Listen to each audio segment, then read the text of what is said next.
She's an award-winning writer, a hunting guide, archery and rifle instructor, keynote speaker, and all-around outdoors woman who encourages you to get outside, hunt, fish, shoot, and savor all that life has to offer. And now, here's your host, Mia Anstine. Well, hey, hi, hello. I'm so happy to be visiting with you again. Today, I'm super excited to be sharing another guest with you that I wanted to learn from, and I figured you could learn while I was learning. So hopefully, I will get all of your questions answered. And if you learned something that you think someone else should know about, I hope you'll share the episode with them and also share information for Women Hunt and the Wild Sheep Foundation. As always, I will include important links in the show notes. And if you're interested, you can tune in and watch the episode on YouTube or just listen on whatever your favorite podcast player is. If it's your first time here, thank you for stopping by, and I hope that you'll subscribe before you go. I wanted to talk to you a little bit before we get going about mentoring and also owning your greatness, because this is something that we talk about today in the episode. And if you're having a struggle or a hard time knowing how great you are, this is something that you can go to different organizations, different groups. You can attend these community events and learn from others. But while you're learning from them, you're also mentoring and empowering them as well. So share your greatness with others. That is something that I think, whether you're a man, woman, youngster, no matter how old you are, share your greatness with others. You are super special, and you need to find a way to own and embrace the qualities that you have within. I hope you enjoy today's show. If you have questions or comments, please reach out on social media. You can find us on Facebook, Instagram, and most social media outlets, or you can email. The email address is contact@miaanstine.com. This summer, whether at the range or in the field, WSI Sports Hypertech bamboo tanks, tees, and leggings will have you covered. Visit WSISports.com to support the show and use the affiliate code MACO10 for 10% off your purchase. All products are proudly made in the USA. WSI is bringing back pride in American-made clothing.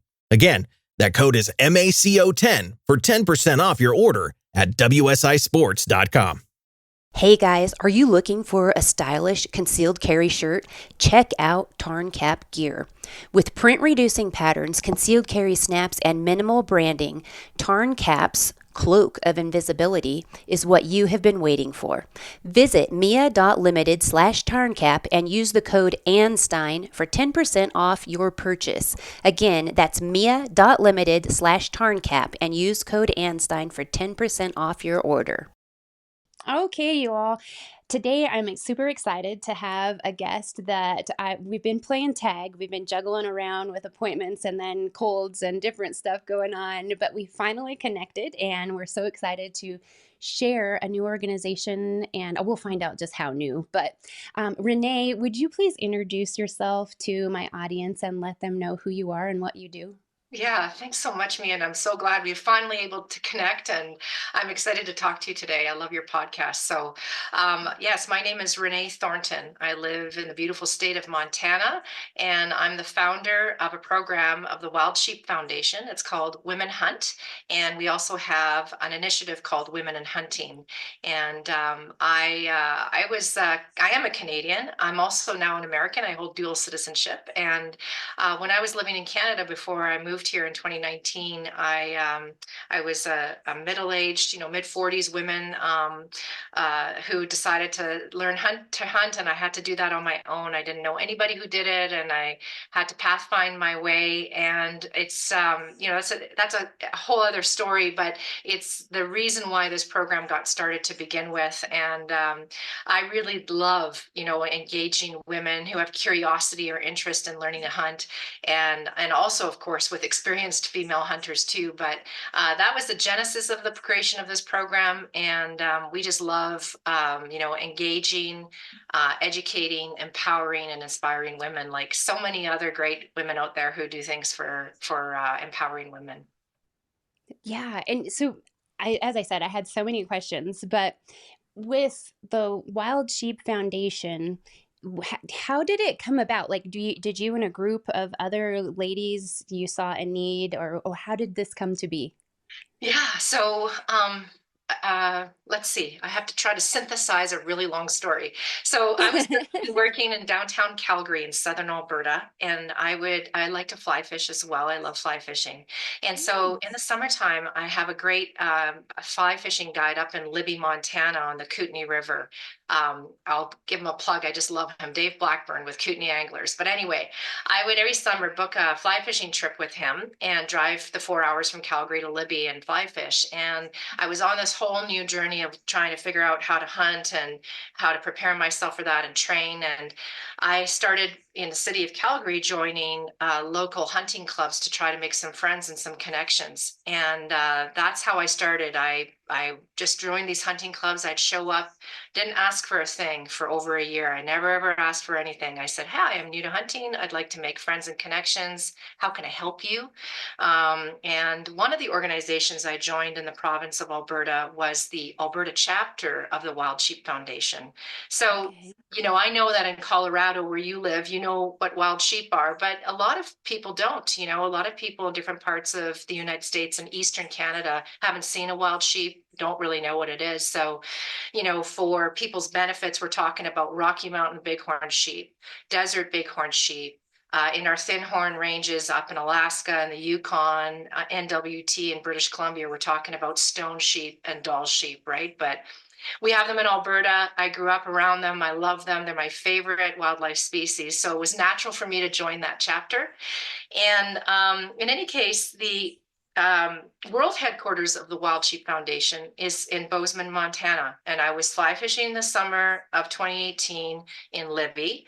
And I looked on the Wild Sheep Foundation website and I saw that they were having this open house. So I came down, I volunteered at the open house, and I got to meet all the staff and over 400 members who were there for this open house and outfitters and guides. And I met, most importantly, the past chairman of the board of the Wild Sheep Foundation, a man named Brett Jefferson from Nevada, and he had come up for it.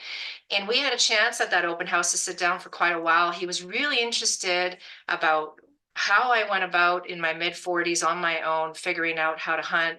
And through that conversation, he then approached the president and CEO of the Wild Sheep Foundation, Renee Thornton, and he said, "Did you get a chance to meet Renee Haloon from Calgary?" And she's a newer member. And he said, "Yeah, we were introduced." And he said, "Well, I want you to sit down with her and listen to her story because it's remarkable how she's figured this out on her own. And I think it's time for the Wild Sheep Foundation to do something to help more women." So that's kind of how it happened. It just was really organically through my own pursuing my own passions. Showing up to volunteer at this open house, having the good luck. The timing is everything sometimes, as we know, meeting that chairman, he was interested and the foundation was ready to do something. So they then approached me about a week or two later formally and asked me if I would create a program. So, that's how it started. And it was just really organic. Yeah, it sounds organic, and I just think it's wonderful that you took it upon yourself to just go after this, basically becoming involved and wanting to learn. And also, I think it's very fortunate that somebody saw that in you and they saw that you could be somebody who could motivate other people or inspire them and stuff like that. I think those I don't think are accidental. I think it's something I'm sure that was meant to be, at least in my mind. I'm like, it Yeah. has to be something that's meant to be. But when we're thinking about going after, there's, as I said, there's always so many things that come to mind. But so you have always loved sheep, and I kind of cling on to that because everyone always asks, like, what is a dream hunt for you? And bighorn sheep have always been, they're just an iconic animal.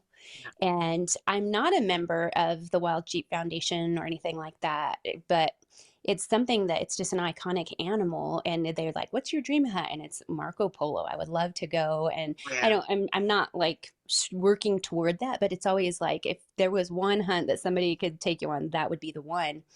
And do you hunt bighorn sheep, or are you just really concerned about their populations and the management of them?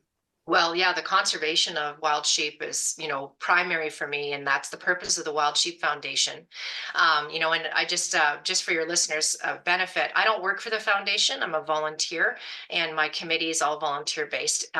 So there's more educated people who can talk about the foundation and what they do. But in Cole's notes, what they do is their purpose is to put and keep wild sheep on the mountain. So certainly, the conservation of wild sheep is foremost in my mind.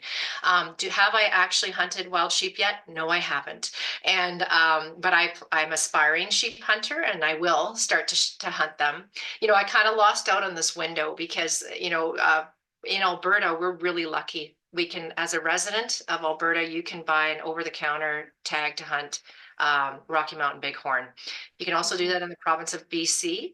And the only state, you can do it in Alaska, and the only state south of the parallel that you can do over the counter is in the state of Montana, but it's a restricted, unlimited area. Everywhere else you have to put in for draws. And as anybody who has experience doing that, it's really tough to get drawn, right?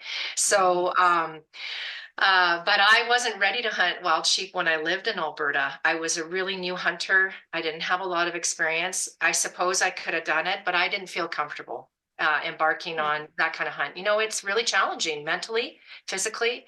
So I just wasn't ready. And then, through that, this path of starting Women Hunt, I ended up marrying Gray, the CEO of Wild Sheep Foundation. And then I relocated to the United States in late 2019. And I lost this opportunity to hunt over-the-counter sheep in Alberta, but that's okay. I'll get there. And I'm saving my pennies to buy a hunt. There's lots of ways to do it, as we know. But yeah, my dream hunt is actually stone sheep. They're my favorite wild sheep in North America. I love them. They're beautiful. And that's the one I'm working towards. Yeah. What do you think it is about the sheep that are so magnificent? What Oh draws you to them? gosh. I think that people just are in awe of a species that can live in such harsh environments at such tremendous elevations, survive such brutal conditions. And there's something about the rams with their beautiful curling horns, and when they're in the rut and they smash their heads together in that demonstration of power to dominate each other and breed the preferred breeding ram for the ewes. I mean, it is something, if you've never seen it or heard that sound, it's something to just be in awe of. And I think there's a lot of aspects of that really are powerful and moving for people. Yeah, and I specifically asked you that because people have asked me that in the past when I say like it's iconic. I mean, I grew up in Colorado and in Southern California, and it's something that I don't know exactly, I can't pinpoint exactly where the fascination with the bighorn sheep came from.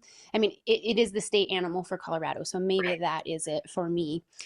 But it is like just like what you said, the smashing of their heads, their skulls together when they're fighting for the women. Yeah.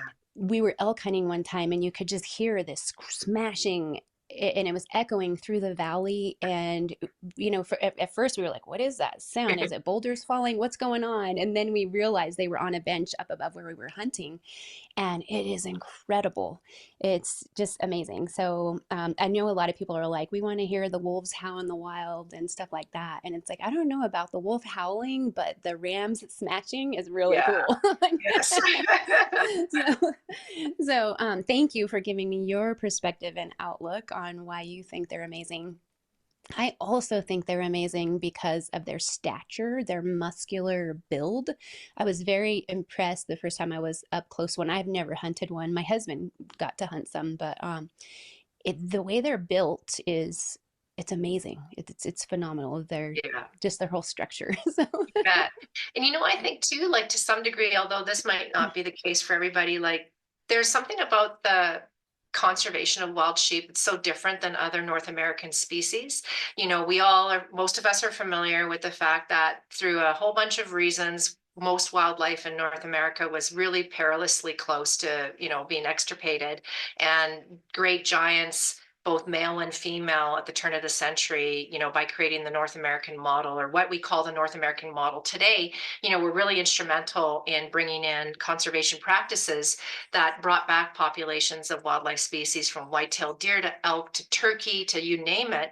And the one species that's really struggled in recovery is the wild sheep. And there's lots of reasons for that. And primarily it's disease. They're really vulnerable to disease issues. The second one is habitat encroachment. There's also predation, right? And so, the Wild Sheep Foundation has been at the forefront of conservation organizations in the recovery of the species since the 60s and 70s, when they were at the lowest they'd ever been. And now, I'm talking about less than 20,000 sheep across the continent. Now, through their efforts, we're looking at wild sheep populations that are back at around 80,000, which is a great recovery in a fairly short period of time. But they really have they're less able to recover more quickly than these other species have. And so I think for me too, that's part of the attraction to wild sheep, is that they're not actually that abundant. They're abundant enough that we can hunt them because we have wildlife management professionals who manage those populations and numbers. But that's why they're so challenging to draw, is because they're being properly managed. And I think that that's part of the appeal, is that there's not many of them in the landscape. So when you see them, it's special. Right. Yeah. That is something special. Yeah. Thinking of that, in past episodes, I have talked about conservation quite a bit. But thinking of an animal that is recovering the way the sheep are, what are your thoughts about, especially being a newer hunter? I mean, I grew up in a hunting family for generations of hunting.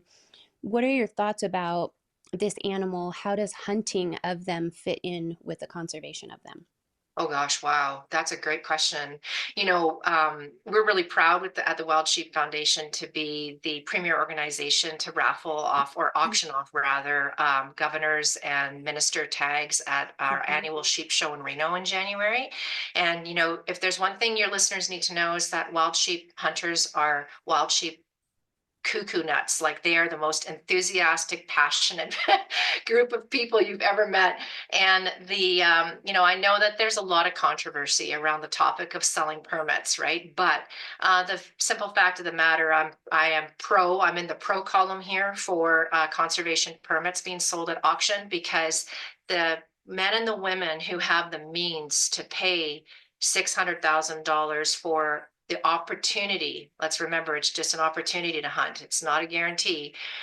Those people who have those means, the percentage of that amount that represents, let's say, whether it's 400,000, 500, 6,000, whatever that amount is, it is significantly higher than the percentages that the rest of us contribute, on an individual basis. So that single tag, the income from that sale goes back to that state, provincial, or territorial agency for the management of wild sheep. And so their contributions alone right there are doing tremendous work to make sure that those agencies are still funded. They can still hire people to manage the resource. And so how does hunting play into a species that's maybe not recovering as quickly as others, or is recovering but more slowly? It's critical. And for every one of us, the rest of us who aren't in those positions to buy those tags, we're still buying the opportunity every year when we put in for the draws. We're supporting, even though it's a slim chance. And that's we could talk about hours about the contributions that hunters make to wildlife conservation, and how grossly misunderstood that is in the general population, right? But that's like a little bit of my answer there. I could just talk for hours though, Mia. Yeah. And I didn't mean to ask that question to put you on the spot. It's just No. something that I know some people don't fully understand how that goes together. And especially like in Colorado this year, we have a ballot initiative to eliminate mountain lion hunting potentially, and bobcats. And I told you I lived in California. I lived in San Diego. I went to college over there. And while I was there, they had eliminated mountain lion hunting. And it's like, now they don't have that revenue from the hunters buying those hunting licenses. Yeah. So there's a whole lot. As you said, we could talk all for days about that. Yeah. So I wasn't trying to put you on the spot. It's not just, at all. No, happy to talk about it. For the listeners, it's very well managed, but there's also a whole process of things that go together with this. And also, I will put a link in the show notes. We talked to a gentleman from Nevada that works for the agency there in an episode about wild horses, because at the National Assembly of Sportsmen's caucuses that the Congressional Sportsmen's Foundation puts on, Yep. Gray spoke there about the need for the science and the management to help prevent disease with the sheep herds. You bet. But we also talked about the wild horses because they're impacting the sheep in Nevada really bad. So you mentioned the habitat, Yeah. but I'll put a link to that episode for you all to Sure. listen to if you want to go back and check that out and learn about Yeah. how everything impacts one another. But You thank you bet. for giving us a background on that. And so, can you tell us more? I really wanted to learn about Women Hunt and Yeah. what you're doing and what the goals are and all of that. Can you give us some overview of it? You bet. So, like I said, this all came about from my personal experience. So our initial focus has been really on the newer hunter, right? And getting those women involved.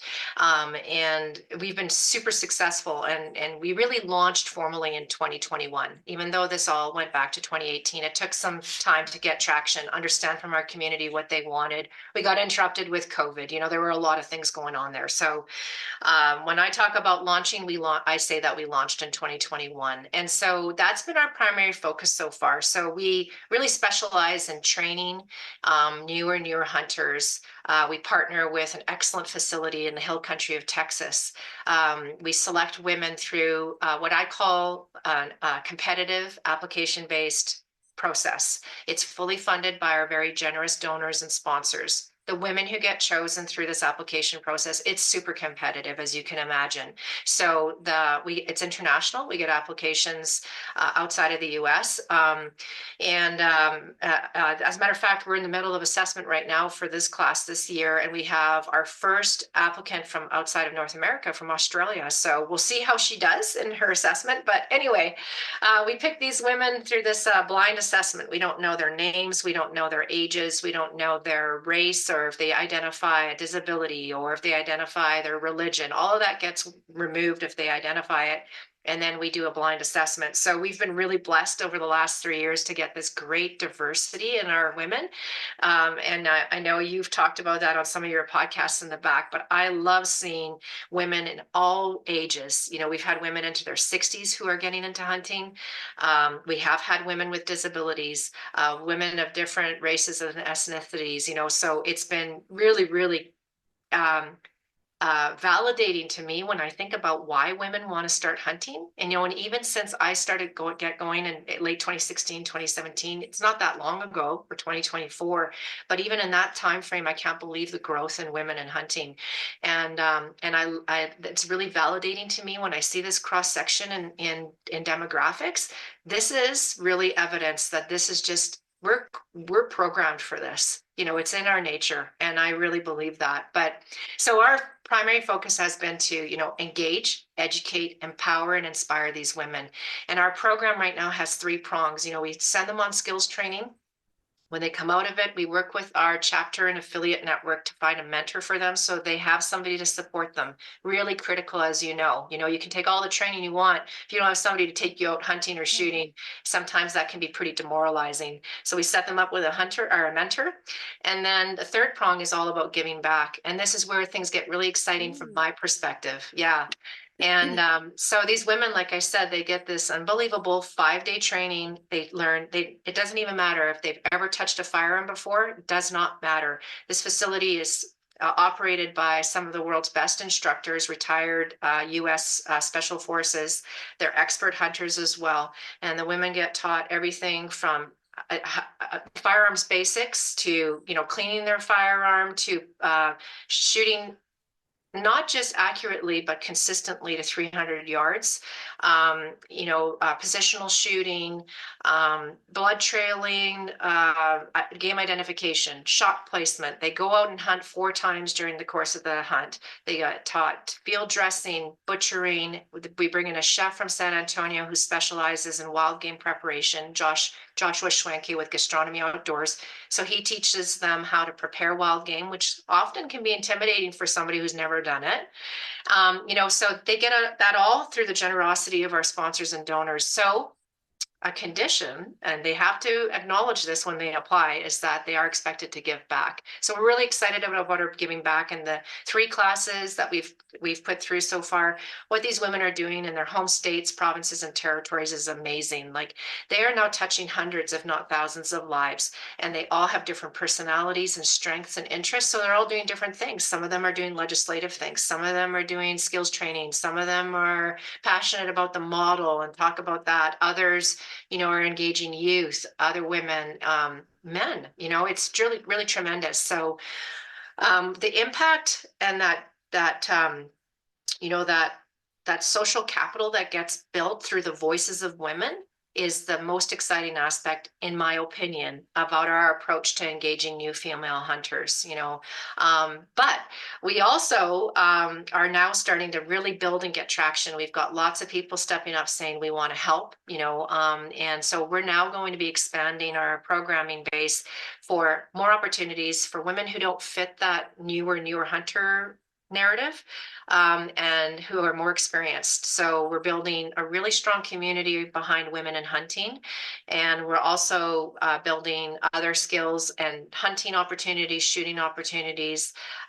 We have a whole part of our program dedicated to the memory of one of our members who died tragically last year, a young mother, the wife of one of our prominent members in Alaska. She was like the light of the Wild Sheep Foundation. She would come to our sheep show. Everybody loved Ruby. Her name was Ruby Mayflower Blake.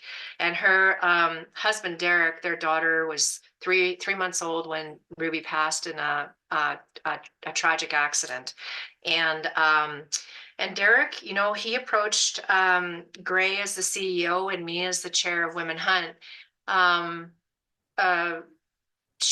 Within about 6 months after Ruby passed, and he said, I really would like to work with you guys to form something within the Women Hunt program for Ruby's memory. And he said, I'd like to build something, a legacy fund that will allow us to give hunting and outdoor opportunities to women who've survived domestic violence or other traumas and abuses.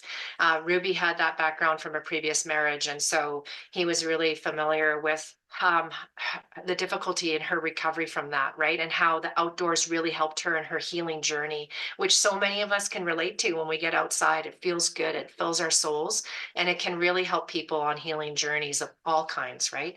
So we're so proud. We just launched the Ruby Mayflower Blake Legacy Fund. Derek has built a committee. We've got some real heavy hitters on there. Jana Waller, not Christy Titus, I apologize. Christy Titus is a great supporter of Women Hunt, but Jana Waller, Julie McQueen, Brittany Boddington, and myself and Derek. And so we're going to launch this fall, and we're just finishing up the application process for that, but it's going to be a dedicated fund under Women Hunt, in Ruby's memory, and we're really excited about that. So we're really going to start expanding and growing in different ways to hit different parts of our Women Hunt community and our women in hunting community, and we're really excited for what's going to come. Yeah, it sounds like you guys are doing amazing things, and you're covering so many aspects of the outreach I've interviewed a lot of different people on the show, and some people are focused on this one thing or this one thing, but I love how you have such a well-rounded program, and from start to finish, but then to go beyond and to provide them a requirement to mentor or share with others when they've finished. And I think that is a key to the whole picture of conservation, because just like we're talking about people not understanding why would you want to hunt a sheep, when we're talking about that, we have I'm involved with several organizations, but with one of them that we do in January before SHOT Show, we did a women's waterfowl hunt. And the biggest thing for me with that, and where I like the idea that you have some hunters maybe that have a little experience, is this waterfowl hunt was for newer hunters, but some of them that at least were in my group that I took out, They had more experience than me and they knew what they were doing. They just hadn't gotten to do it on their own. Right. And so basically, like through the program, the second day, I was like, okay, you ladies call the shots and you do this and Yes. kind of just give them the grace to know that and to empower them to just like seize their strength. And they did. And it's just amazing to watch that, to see them get their wings and fly. And Yes. hopefully through that, they're going to be giving back, like what you're saying. And so I love that you're going to maybe have some newer ones that maybe they don't really realize how great they are either. It's like, own your greatness. Yes, that's a great point. Yeah, I love that. Yeah. And going to some of those that go to the legislative stuff, Yeah, that is a big one. And it's something that I work a lot on. And this year I haven't had a lot of time to do that, but it's nice to see that maybe there are some other people that are going to take those reins and start helping be a voice for not just hunting, but for women and hunting. that's right. And that's what you guys are creating, and I just love it. Yeah, One thank you. question that I had when you were talking about Jana Waller and Julie McQueen and Brittany Boddington, as soon as you said that you're working with a group in Texas, are you working with the same group that Brittany works with for her She Hunts So, events? so we no, it's the. I'm sorry, I guess I forgot to say the name. Sorry. It's the You may have. FTW Ranch. Okay. Yeah, Okay. and that they specialize. They've been around for over 20 years. Tim Fallon, the Fallon family, built that facility. It's about 14,000 acres, and they have multiple different ranges, and they also have whitetail and exotic species for hunting opportunities. And as I mentioned, Tim and the Fallon family employ retired special forces instructors, and they do civilian training like this, but they also do a lot of military training. They have military contracts with not just the U.S. government, but foreign governments as well for sniper training, and they're just exceptional. But no, Brittany's She Hunts program is awesome, and she does great things. I love that, Mia. I love how many of us are out there trying to do more for more women to get more women involved. And you talked about the legislative aspect, and if I could just for a minute, it's so important. I mean, sometimes I get asked the question, why are you focusing on women? You should be focusing on youth. Youth are the future.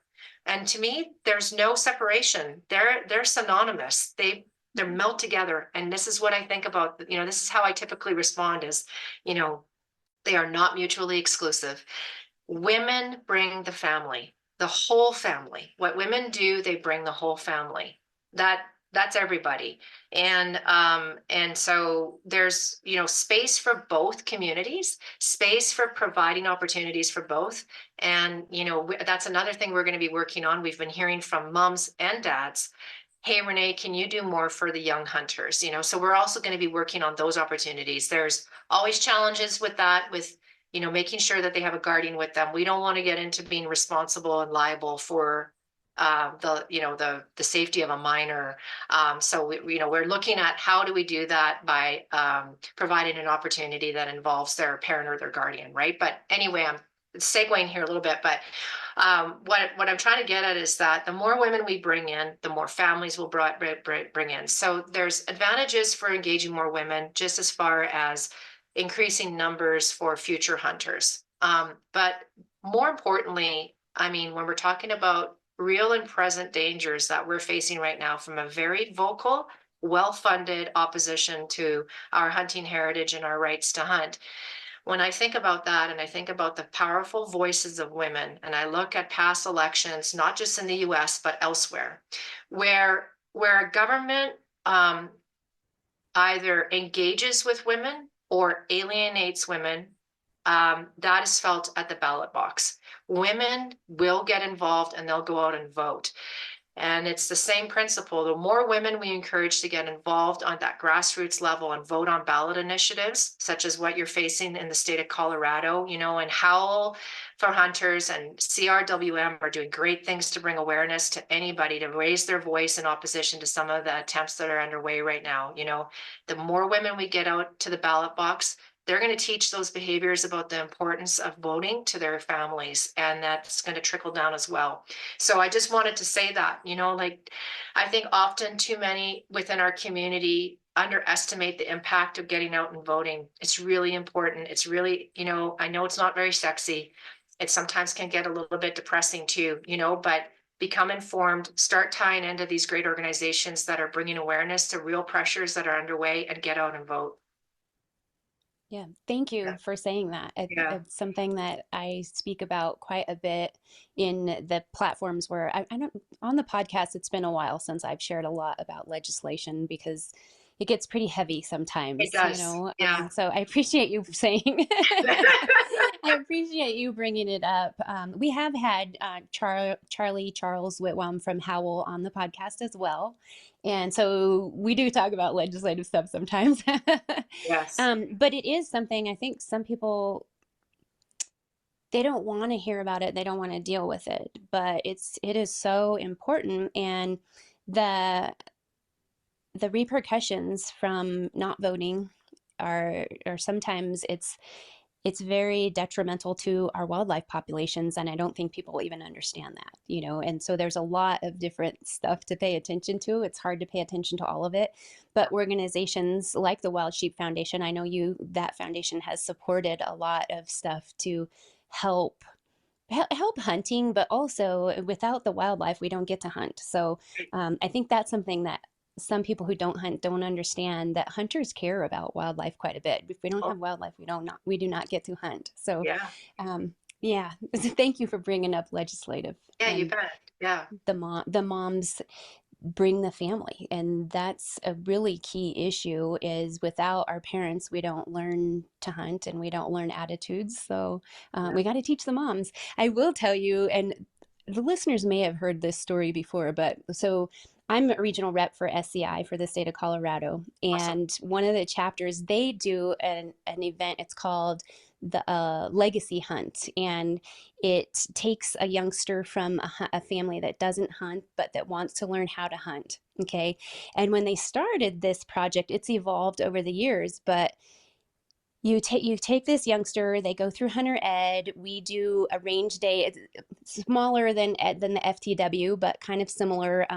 Learn about the gun, learn to sight it in, learn how to cycle, learn how to follow up shoot, learn how to. We don't do moving targets with the youngsters because we try to teach them we want it broadside standing still. We optimal shots and stuff like that. But they go on a hunt with an outfitter. They learn how to field dress, process, and cook the deer. And so we have this, but it was something that one of the parents was like, I'm too busy. And we're like, okay, we'll pick the kid up. It's okay. We'll make it work. Well, we need the parents involved, because without the parent, it's just like you said with the women. Okay, you just taught them, but like they go home and where's their mentor? And so Right. with the youngster, they need the mentor. So that's something that they added in, was the parent or a guardian has to be involved so that the parent is also learning in the background. And one thing that happened through one of these hunts that I'm so proud of this mom, because she had no interest in hunting. She was like, sure, my son can learn. But then a year later, she sent this picture, and she's a single mom. She really works hard. She has ups and downs, just like all of us do. But she was crying. She was so excited because her son had hunted the year before. And the next year, she went with him, and she got her hunter ed and her license. And she didn't shoot an animal, but she was so excited because she went hunting. And so 2 years after his hunt, she sends a picture of her with a buck. And so he, like, through this whole process, they brought everybody together, and now the whole family, even though the dad's not with the family, like they have this real tight core unit because of the time they spend out in the woods. So I love it's super that. cool, and it's amazing the things that the outdoors can do for us, and Yes. especially when you have a purpose when you're out there, besides maybe looking for birds or tracks, or which I enjoy that too. Like, Yes. I know. but yeah, so I'm hoping that maybe some of the women you guys are sending through your groups, I'm sure that you might have some experiences like that. And if so, I would love for you to come back in the future and share some of your attendees' stories, because I Oh, know you're going to have sure. some. Yeah. Absolutely. And yeah, that would be great. And that's just a great program you just described. And really clever to recognize that, okay, no, parents or guardians have to be involved because we need to get them interested too. What a great story about that single mom. I love that. Yeah. Yeah, every time we see her, I'm probably more excited now than she is. I'm just like, oh my gosh, this is so wonderful. But Yeah. I think because she's shares probably more than she needs to on social media. Right. I don't suggest you share your whole life on social Right. media, but she Right. does. And so you see when she's struggling and you see when she is excited. And, Yeah.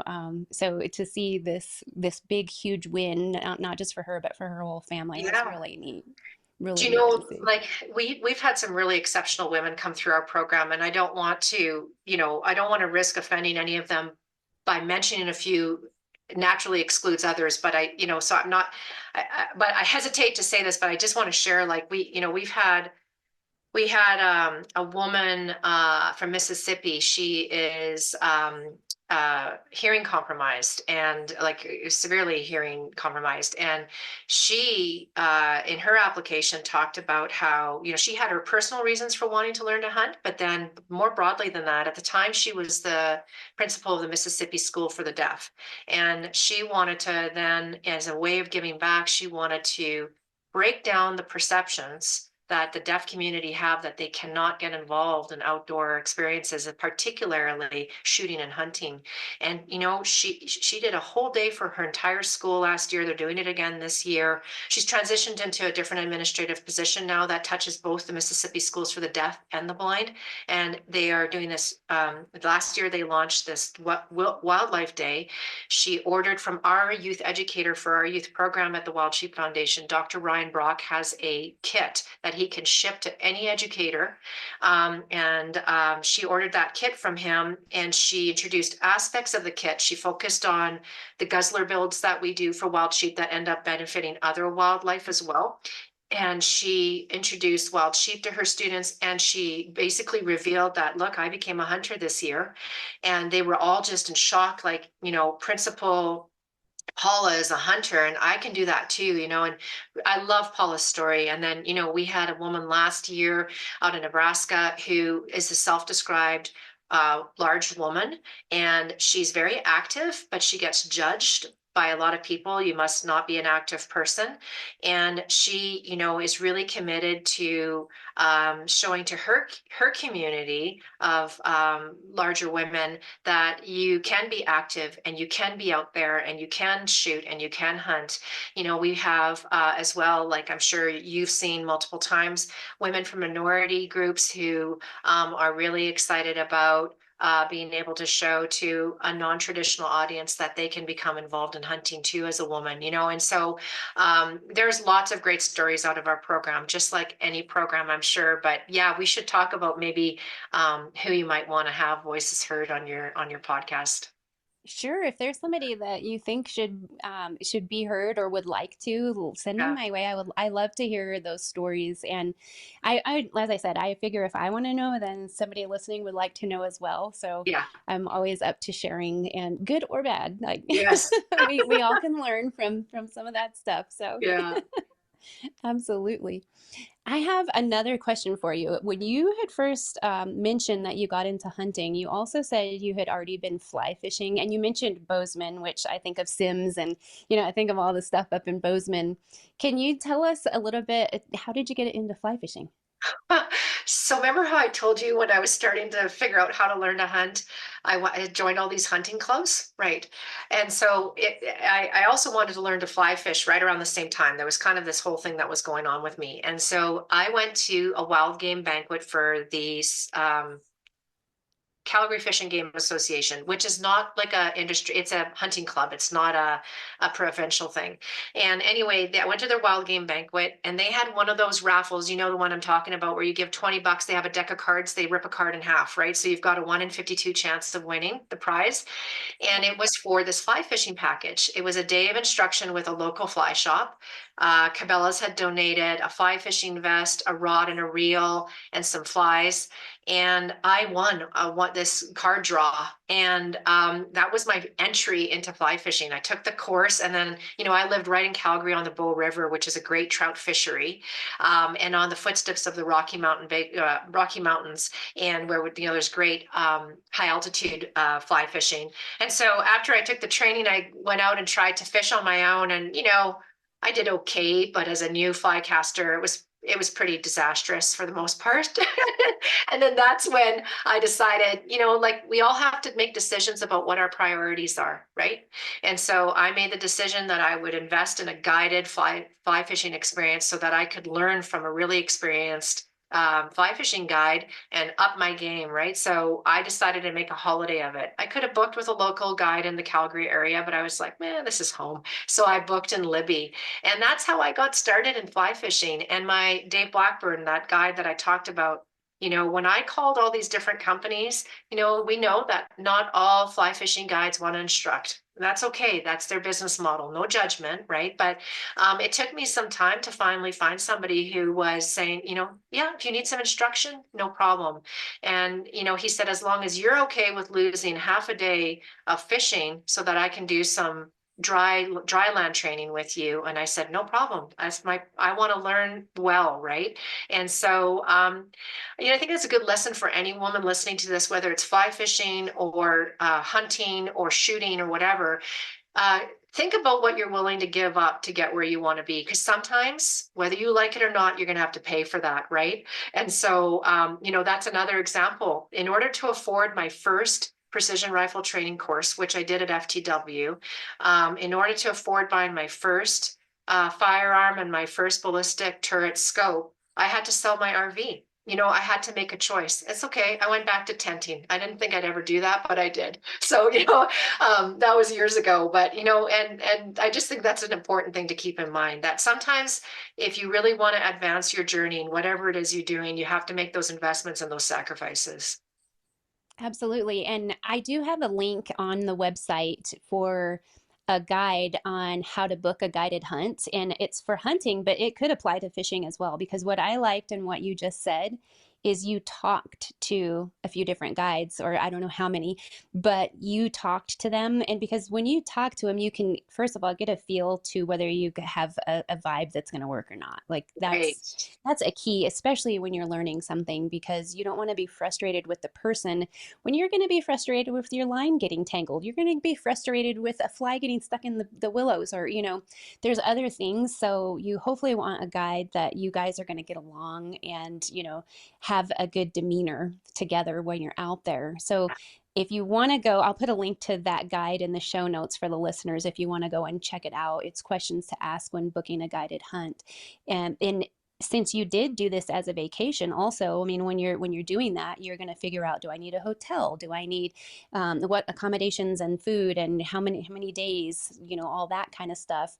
That's something also, if you're booking, if you're going to go with Women Hunt, that's something when you apply, you probably want to know what state, which we already talked about, how long, which we talked about, and what are the accommodations going to be like at FTW? What's the food going to be like? What do we have there? You bet. So at FTW, they take care of everything. And, it's, I can't say enough. You get your own cabin.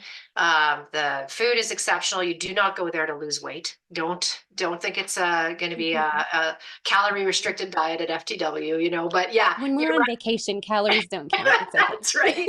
But yeah, you're absolutely right. Preparation is key on everything. And, I can remember back in early 2017 when I was really ramping up my efforts to figure out how I could learn how to hunt. I would Google, and I never really knew. Again, even just back then in 2017, there weren't the resources there are today, honestly. And what resources there were, as somebody who was completely unconnected from the whole community, I didn't know what was reputable, what wasn't, what I could trust. And so the more of us out there that are doing these programs for women, the better it is for us to be able to vet things vouch for them, endorse them, and take that uncertainty away from people. And the resources and the packing guides and the list guides and all that stuff, are so important. So that show link you're going to provide for that gentleman with the instructional on how to book a hunt, that's great. And we're also going to be building on our website. We're revamping our website right now. It's very rudimentary. It's going to be very different here in a few months, but pointing people to good resources is one of the things we're going to do on our website. Our program isn't about creating things. We partner with people who already deliver great things. That's how we like to do it. So Yeah, and that's great because it's nice to have that community of, it's not like us against them in different right. organizations. Like, we're all one and we should all kind of work together. I think that's super important. And that's something that's lost among some groups, or maybe just people. It might just be people's egos in certain Yeah. aspects. Yeah. But so I think that's great that you'll be kind of reaching out to different people and stuff like that. Something else for the listeners, and I'm sure, Renee, that you could probably attest to that, is when you go to these types of events where it's more than one person there, more like it's a group, you also, I just said, a community of outdoor organizations or conservation organizations or whatever. You build a community of people there when you're all going through this event together, and especially if it's a new hunter group, you're there, and so you have this new friend group that is out there, and they can be support from afar, especially with technology nowadays. You share all of that together. You bet. The women who've come through our program to date are now some of their best friends came through those Mm-hmm. groups, and it's wonderful for me as the founder to step back and just watch how they interact with each other and support each other. They have reunions, they do hunts together, all sorts of different things. It's really wonderful. And, our chef, Joshua Schwenke, I mentioned, he's our executive chef now, and he's the executive chef of the Wild Sheep Foundation as well. And at our sheep show every January in Reno, we now have a sponsored culinary section. It's the Camp Chef Culinary Corner.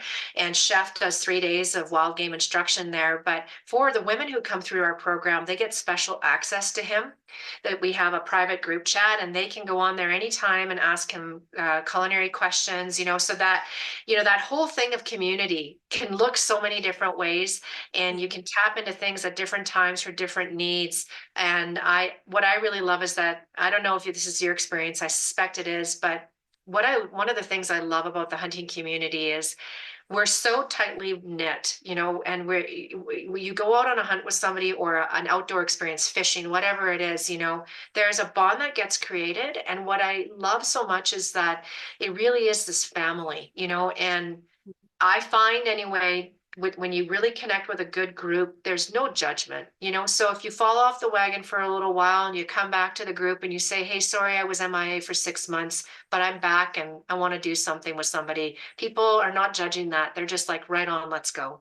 And, I love that. But, community is key. And I wanted to talk a little bit about, if you don't mind, Mia, about sometimes, what's important about our community is helping women, regardless of experience level, but particularly, I think, for some of the newer ones, understanding that, the barriers that they put in place are often perceived. Some of them are very real, no doubt about it. There are challenges for women entering predominantly male-dominated industry wherever that happens to be, in the boardroom or in a hunting camp, right?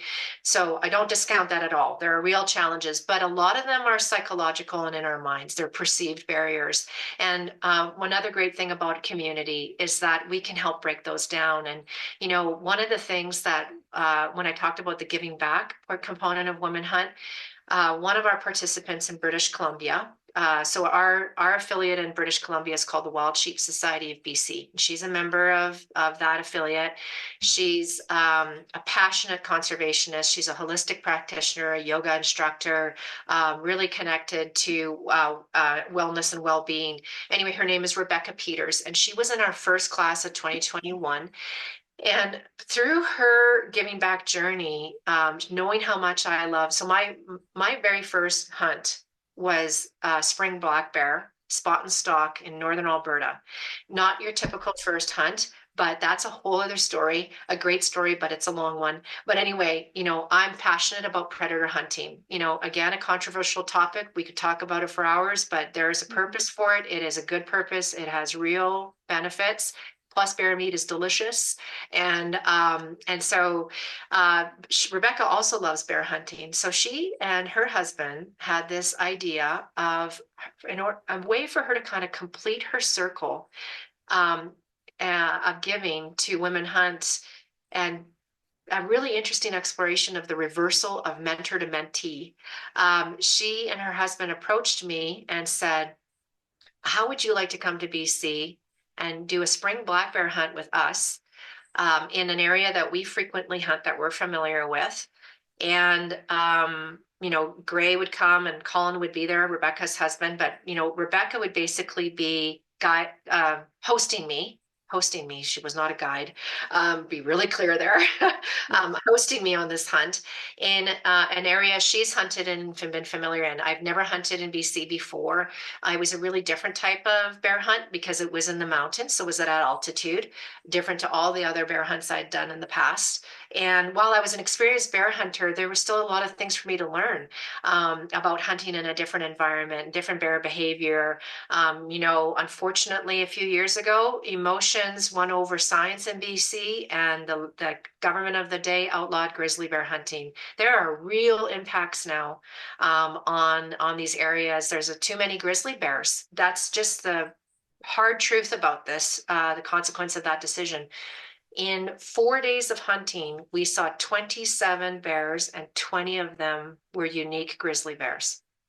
Wow. I mean, And that to me, like my mouth just drops when you say that, because to like hear to see a bear in the wild, I mean, you do see them, but definitely not in that number. That is an incredible amount. incredible. I Yeah. can't imagine.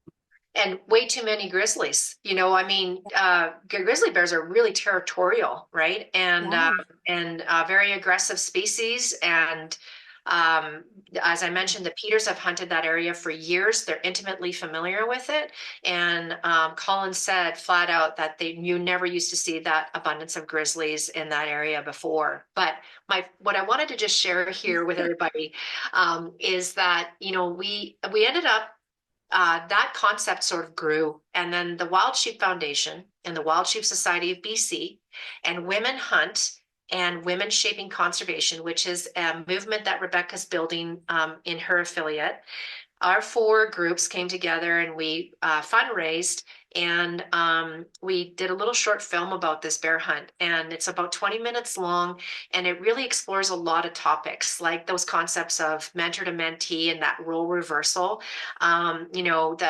It's a great film for illustrating women working together on a hunt. Yes, our husbands were there and they provided support when we asked for it, when we needed it, but really it was about women hunting together. We brought another Women Hunt alumna from the class of 21 from Alberta, Brandy Love. So there was 3 of us.